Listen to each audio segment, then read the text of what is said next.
And David spots Bathsheba out in the distance, and he decides that he'd like to have a dalliance with her. So he sends his servants to go get her, and she gets pregnant. And then it becomes a real difficulty because he knows he's going to be seen as the bad guy because her husband was out on the war front, and he was fighting for him there. And so he calls Uriah back, and he tries to get Uriah drunk so Uriah will go home, be with his wife. It'll cover his tracks. Nobody will know that it's David's kid and not Uriah's. And David tries the first night, but Uriah doesn't go home. So then he comes back the second night, gets him really drunk, figuring then he's not going to care about his buddies up on the front. But Uriah doesn't go home again. And so then David sends him back with a note. The note is, in effect, his death sentence. And Uriah carries a note to Joab, the general, who says, put Uriah in the front lines, let him take point, let him lead. And after, when it's appropriate, pull back so that Uriah is dead, and then send me word when that happens. And of course, Uriah dies, and word comes back, and David acts really, really upset because he doesn't like to lose men. But Joab had said, now if David gets upset, just tell him Uriah the Hittite died. And so the servant who comes back, the messenger, says Uriah the Hittite. Oh, David says, then tell Joab not to worry about it. You know, these things happen, that kind of thing. And then David brings, after an appropriate time of grief, the widow Bathsheba into his house. Now, instead of looking like the heel, he looks like the hero. Here's this wonderful king who's going to take care of one of the widows of one of his soldiers, nobody knowing, of course, that the reason she's a widow is because of that order. And David has now a huge blind spot, and that blind spot, it seems to cover up his sin. You know what a blind spot is? It's when you think you can see the whole picture, but there's something that's missing in your field of vision. And in his field of vision, for some reason, some way, he had learned to justify this with himself, and a whole year had gone by. And it's only later that he would write these words in Psalm 19, where he says, who can discern his errors, forgive my hidden faults. In other words, he says, God, I know that I can't always see the sins of my heart, and I need you to point them out to me. Well, he wasn't praying that at this particular time, and yet God knew he had a blind spot, so God sent a prophet. That prophet's name was Nathan. And Nathan was the guy who told David it's time to man up. Now, he didn't come out at him directly, but he told, that little story about the sheep. Two neighbors, both had sheep. One was a great big rancher, he had all kinds of sheep. One was a poor guy who only had one little sheep, and that one little sheep was raised with his children and ate at his table. And the rich guy has a bunch of people come visit, but rather than take one of the sheep from his big flock, he takes that one lone sheep from the neighbor, and he kills it. And David gets all incensed and says, well, that guy ought to hang. And of course, then Nathan says, you're the guy, David. And it's at that point that David's blind spot is lifted. And it's at that point that he realized that though he thought he got away with it in the eyes of men, he knew that his God knew exactly what he had done. And it was out of that situation, out of that circumstance, that now David prays these words. Would you say them with me once more tonight? Have mercy on me, O God, according to your unfailing love. According to your great compassion, blot out my transgressions, wash away all my iniquity, and cleanse me from my sin. And David is really saying, O Lord, forgive.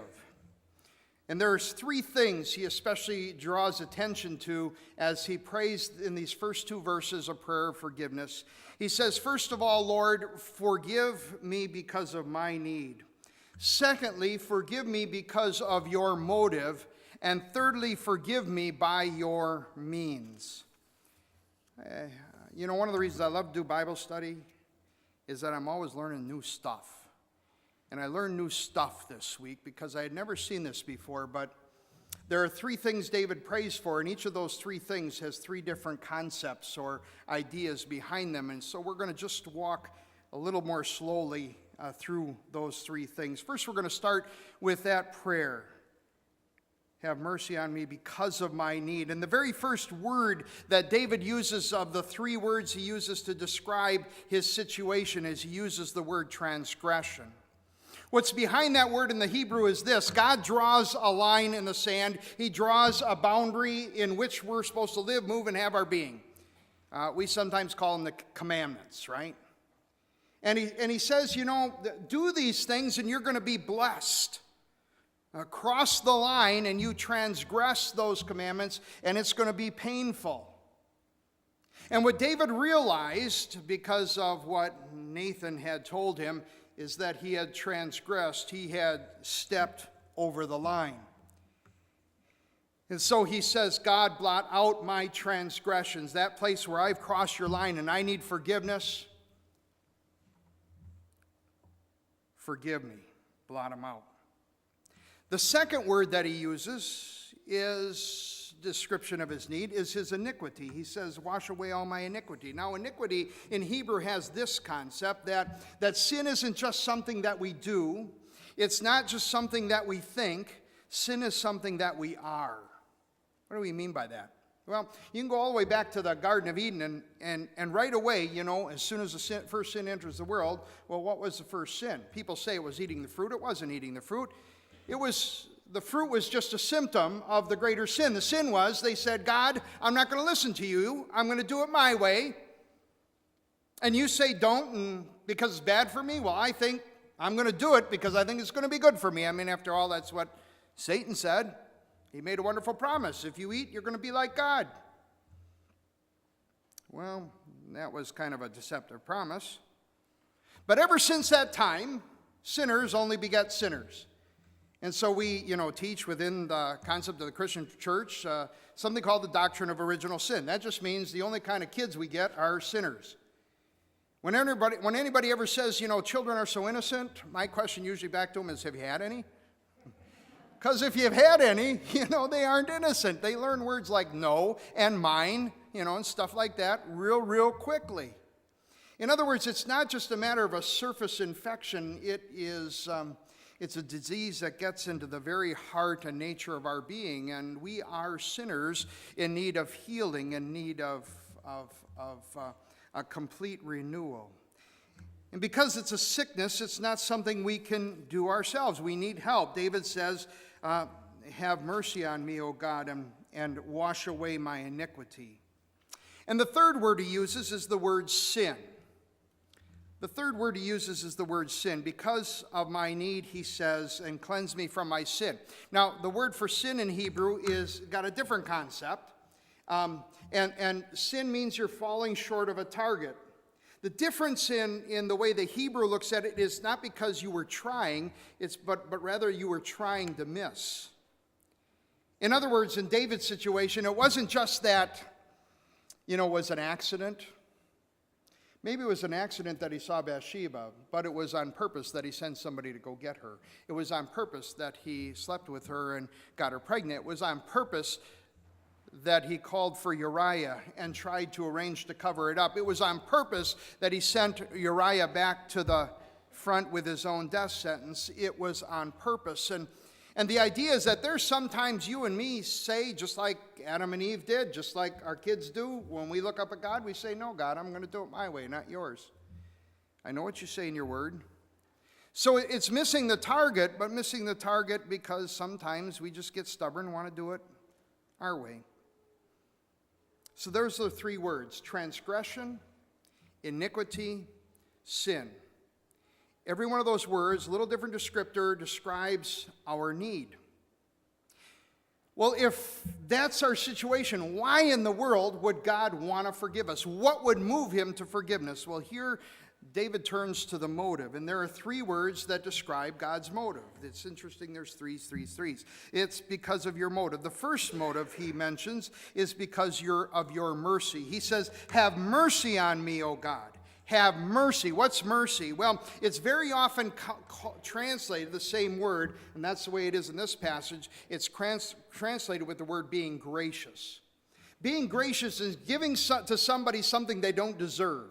Having mercy means I got something you need, You don't deserve it, but you're asking me to give it to you anyway. Okay? It's a beggar holding out his hand saying, I can't do anything for you, but would you please do something for me?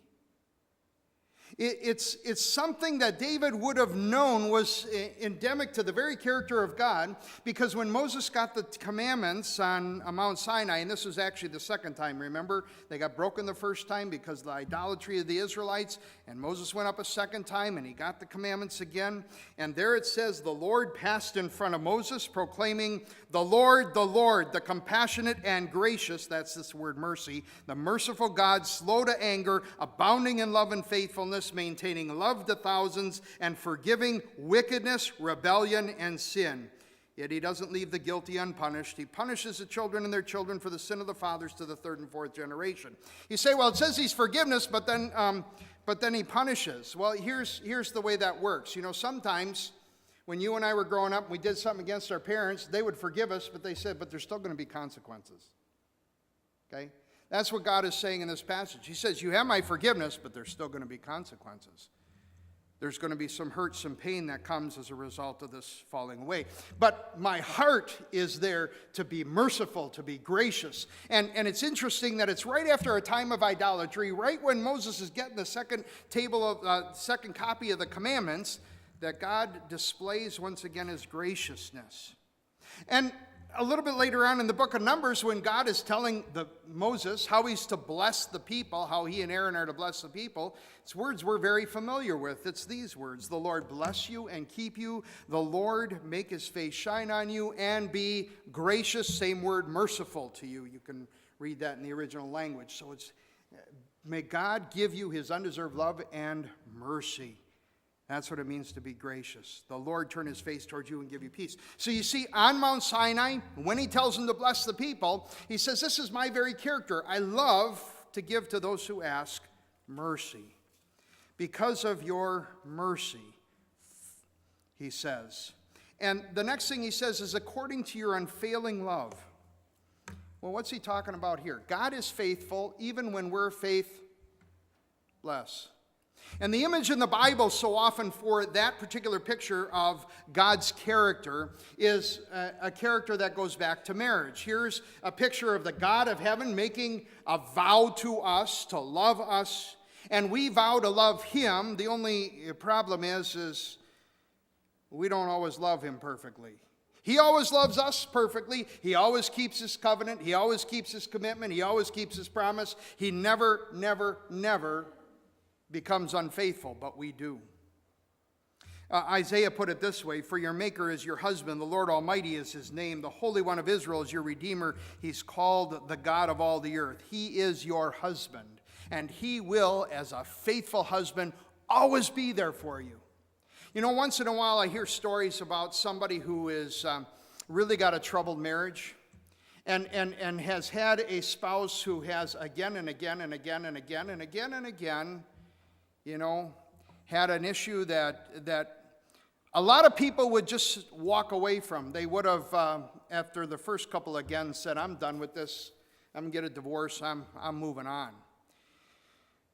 But once in a while I run into a child of God who, and it's not because they love pain, but it's because they are very concerned about the commitment they made, and they really always have hope that somehow, some way, that person who's struggling in their relationship, whether it's the husband or wife, is going to once again be faithful, and they're going to reclaim that same person that they had when they first got married.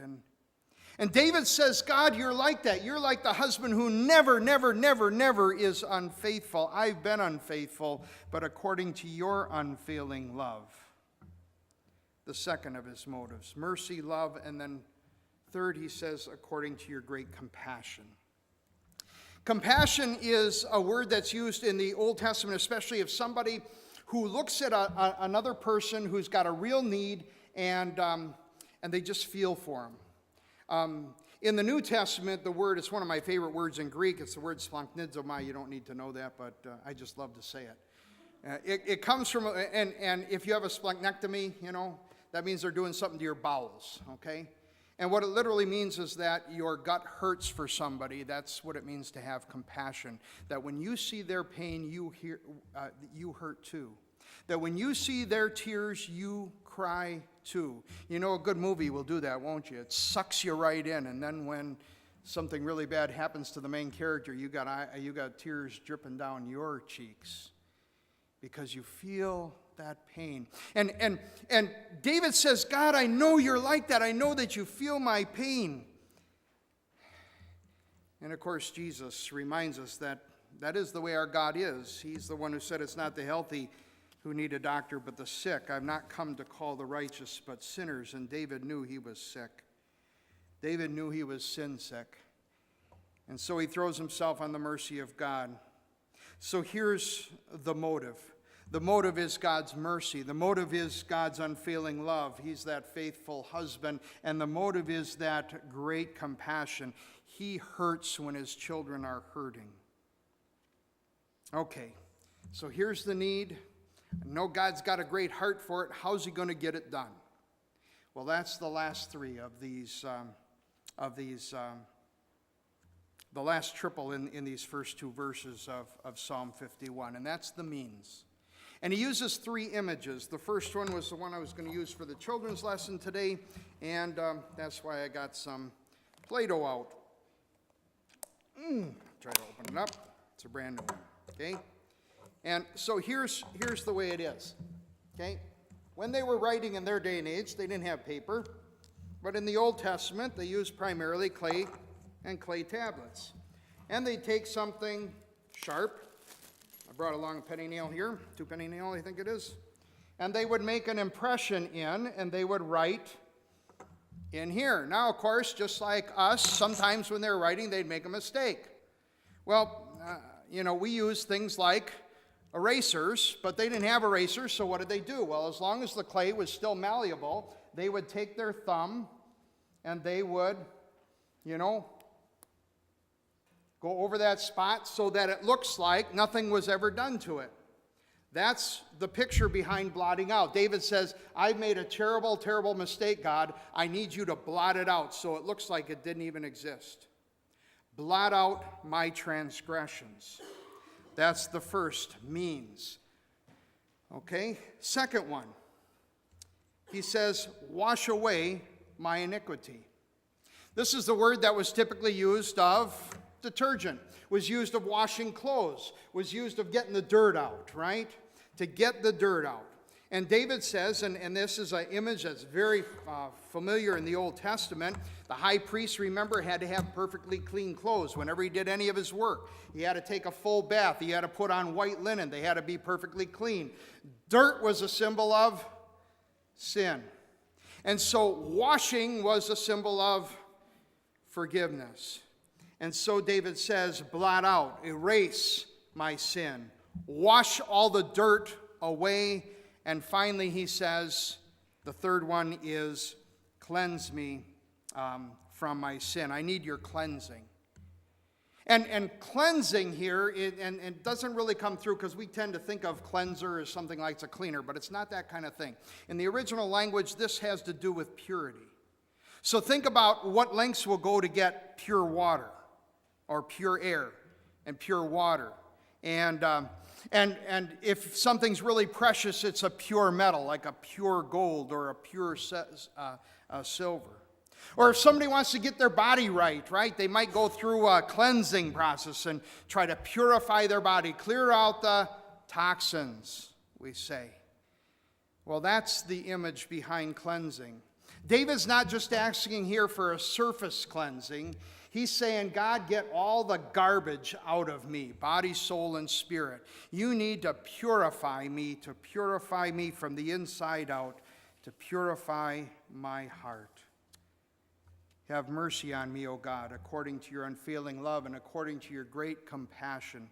Blot out my transgressions, wash away all my iniquity, and cleanse me from my sin. There's a wonderful image of this kind of prayer in the novel by John Grisham called The Testament.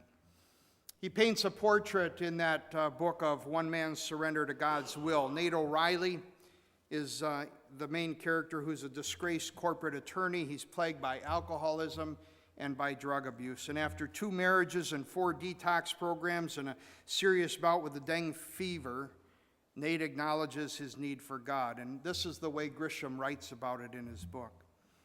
He says, with both hands he clenched the back of the pew in front of him.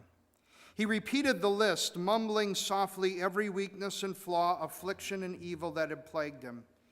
He confessed them all. In one long, glorious acknowledgement of failure, he laid himself bare before God, and he held nothing back. He unloaded enough burdens to crush any 3 men, and when he finally finished, Nate had tears in his eyes. I'm sorry, he whispered to God. Please help me. And as quickly as the fever left his body, he felt the baggage leave his soul. And with one gentle brush of the hand, his slate had been wiped clean. He breathed a massive sigh of relief. I can't help but think that David had that feeling as he emptied himself the day he wrote this psalm. Do you feel it? Every time we gather together for worship, we begin with that time of confession. Do you lay it all out? Do you bare your soul to your God privately and hear very clearly his love and grace wash you clean? In this Lenten season, let's walk with David and say, O Lord, forgive. Forgive because of my need. Forgive because of your motive, and forgive by your means. Would you close with me as we read these words of prayer once again? Have mercy on me, O God, according to your unfailing love. According to your great compassion, blot out my transgressions. Wash away all my iniquity and cleanse me from my sin. In the name of Jesus, amen. Please rise.